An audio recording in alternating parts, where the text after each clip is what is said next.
এত ধৈর্য হয় না, ফুলি ধৈর্য লাগবে। স্ট্রং হয়ে আছি আমরা, স্ট্রং। এই যে দিক দিয়ে ঢুকতে পারবো। হ্যালো, স্টেজের সামনের অবস্থান দেখে আসি। বের হই, একটু দেখে আসি। এই হচ্ছে ভিতরের অবস্থান। সবাই অপেক্ষায় আছে মাহফিলের। ইনশাআল্লাহ সকাল 10টায় আনুষ্ঠানিকভাবে প্রোগ্রাম শুরু হবে। আদের সাহেবের মাহফিল শুরু হবে জোহরের আগে বা পরে, এরকম একটা খবর আমরা পেয়েছি ইনশাআল্লাহ। তো যাক, সামনে আগানোর অনেক চেষ্টা করলাম। আমরা তো আসলাম নাইটে, প্রায় 4টার দিকে এসে নামছি, এসে নামাজ পড়লাম এখানে। এলো স্টেজের সামনের অবস্থা।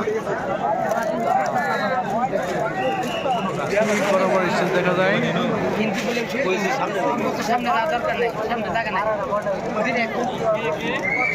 ওই পাশে হলো ময়মনসিংহ সার্কিট হাউস।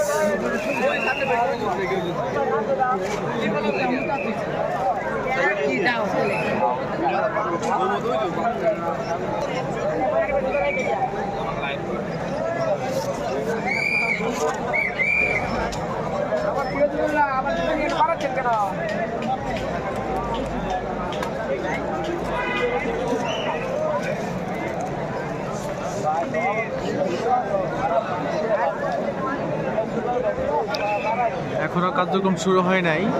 মানুষের ব্যস্ততা দেখে মনে হচ্ছে যে খুব শীঘ্রই কানাকানি ভরে যাবে ইনশাআল্লাহ।